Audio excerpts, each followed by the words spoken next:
आज जी theory of relativity समझनी है तो हो जाओ तैयार, क्योंकि आने वाली है एक्सप्लेनेशन धमाकेदार। तो आइए समय में चलते हैं पीछे और कहानी की शुरुआत हुई थी गैलीलियो से, जिन्होंने प्रकाश की गति को नापने के लिए दुनिया का पहला प्रयोग किया था। भाई साहब, उस जमाने में इस स्तर का वैज्ञानिक दिमाग, दैट वाज एब्सोल्यूट ब्रिलियंस। हालांकि उन्हें कोई कामयाबी तो नहीं मिली, क्योंकि इससे पहले कि उन्हें कोई कामयाबी मिलती, यातनाओं के चलते उनका देहांत हो गया। लेकिन अपनी मृत्यु से पहले उन्होंने बाकी वैज्ञानिकों के लिए नए नए रास्ते खोल दिए। उनके बाद आए ओले रोमर, जिन्होंने गैलीलियो द्वारा बनाए गए टेलीस्कोप और जुपिटर के मून की मदद से लाइट की स्पीड को कैलकुलेट कर दिखाया। हालांकि ये रफ्तार असल रफ्तार के बहुत नजदीक थी, लेकिन इसमें फिर भी कुछ अंतर था। उसके बाद आए अरमांड फिजियो, जिन्होंने एक व्हील और दो मिरर्स की मदद से स्पीड ऑफ लाइट को निकाल दिया, लगभग एग्जैक्ट वैल्यू के आसपास। फिर आए जेम्स क्लार्क मैक्सवेल, जिन्होंने 1865 में बताया कि लाइट एक इलेक्ट्रोमैग्नेटिक रेडिएशन है और उसकी स्पीड लगभग 3 लाख किलोमीटर पर सेकंड है। इतना सब कुछ होने के बाद भी दो वैज्ञानिकों की जोड़ी एल्बर्ट माइकलसन और मोरले ने उस रहस्यमयी मीडियम यानी ईथर के बारे में पता करने का प्रयास किया, जिसके बिना लाइट वेव ट्रेवल नहीं कर सकती थी। आओ बताता हूँ चक्कर क्या था। देखो, जैसे साउंड को ट्रेवल करने के लिए एयर और वाटर वेव को ट्रेवल करने के लिए वाटर सरफेस की जरूरत पड़ती है, उसी तरह से वैज्ञानिकों की दुनिया में यह माना जाता था क्योंकि लाइट एक वेव है तो उसको ट्रेवल करने के लिए भी कोई ना कोई मीडियम की आवश्यकता जरूर पड़ती होगी, जिसका नाम था लुमिनोफेरस ईथर, और शॉर्ट में हम बोलेंगे ईथर। तो इसी ईथर का पता करने के लिए माइकलसन मोरले एक्सपेरिमेंट किया गया, पर वो हो गया फेल। और वो क्या जबरदस्त फेलियर था। उसने ईथर का तो पता नहीं किया, लेकिन उसने ये बता दिया कुछ भी हो जाए लाइट की रफ्तार वैक्यूम में कभी नहीं बदलेगी। अब क्योंकि आपको ये आइडिया तो मिल चुका है कि लाइट की रफ्तार वैक्यूम में फिक्स होती है, तो हम रिलेटिविटी के कॉन्सेप्ट को समझ सकते हैं। अब बात करते हैं एल्बर्ट आइंस्टाइन के दिमाग में रिलेटिविटी का ख्याल कैसे आया।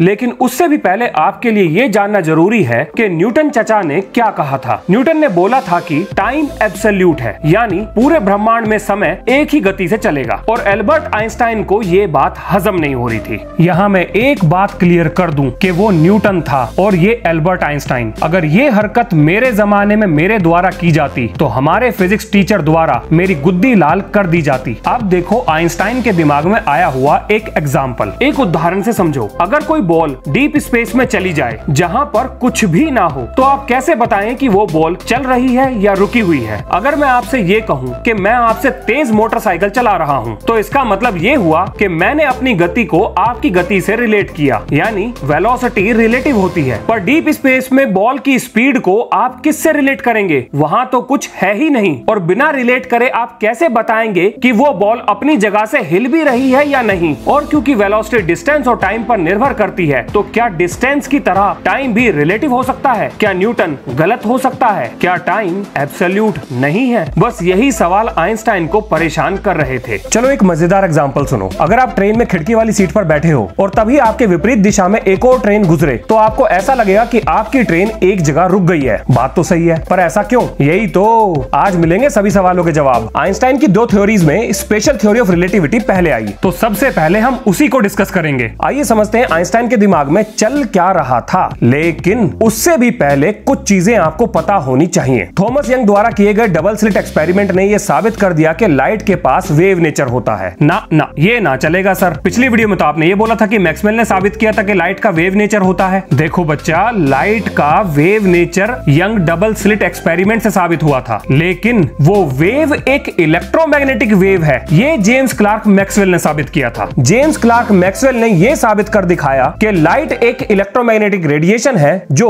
3 लाख किलोमीटर पर सेकंड की रफ्तार पे चलती है। माइकलसन मोरले ने यह साबित कर दिया कि चाहे कुछ भी हो जाए, लाइट की रफ्तार वैक्यूम में कभी नहीं बदलेगी, वैक्यूम में हमेशा फिक्स रहेगी। और लाइट को ट्रेवल करने के लिए लुमिनोफेरस ईथर नाम के हाइपोथेटिकल यानी काल्पनिक सब्सटेंस की जरूरत नहीं है। माइकलसन मोरले के एक्सपेरिमेंट को फिजिक्स के इतिहास का सबसे ग्रेटेस्ट फेल्ड एक्सपेरिमेंट माना जाता है, क्योंकि इसी के फेलियर ने तो बताया था कि ईथर नाम की कोई चीज नहीं होती और लाइट की रफ्तार फिक्स है। एल्बर्ट आइंस्टाइन को ये तीनों बातें बहुत अच्छे से पता थी। अब देखो एक वैज्ञानिक दिमाग की खुराफात। एल्बर्ट आइंस्टाइन ने सोचा अगर वो लाइट के साथ रेस लगाएं और किसी तरह से लाइट की रफ्तार तक पहुंच जाएं, तो उनके लिए लाइट और लाइट के लिए वो रिलेटिव रेस्ट पर आ जाएंगे। चलिए यहां तक तो सब ठीक है। अब दिल थाम के बैठो, क्योंकि होने वाला है कुछ बहुत अजीब। अगर लाइट और आइंस्टाइन दोनों रिलेटिव रेस्ट पर आ गए, तो आइंस्टाइन को देख देखने के लिए मिलेगी एक स्टेशनरी इलेक्ट्रोमैग्नेटिक वेव, जो कि असंभव था क्योंकि ये स्थिति फिजिक्स के मैक्सवेल द्वारा दिए गए इलेक्ट्रोमैग्नेटिज्म के नियम को पूरी तरह से गलत साबित कर रही थी। क्योंकि मैक्सवेल ने यह साबित कर दिया था कि अगर इलेक्ट्रोमैग्नेटिक वेव बनी तो उसकी रफ्तार लाइट की रफ्तार के बराबर होगी। चाहे जो भी हो जाए, वेव स्टेशनरी नहीं हो सकती और इस बात का कोई एक्सेप्शन भी नहीं हो सकता। तो इस सारी माथा पच्ची का निचोड़ क्या निकला? आइंस्टाइन ने देखा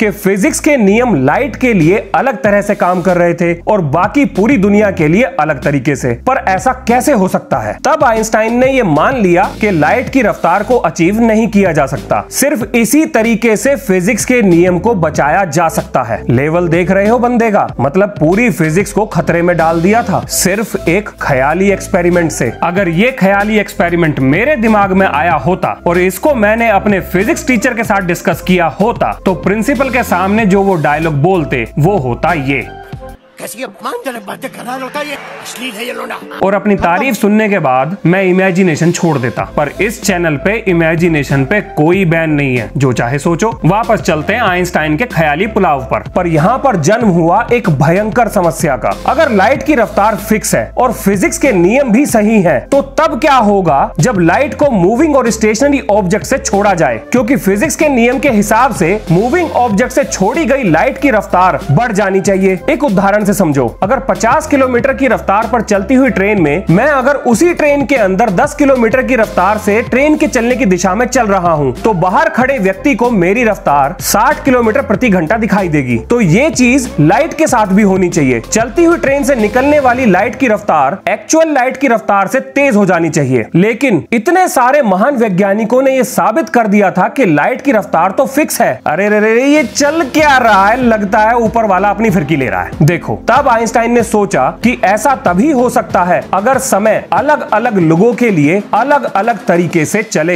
या तय की गई दूरी में बदलाव आ जाए, यानी time dilation and length contraction. ये तो ट्रेलर था, कहानी तो अब शुरू होगी।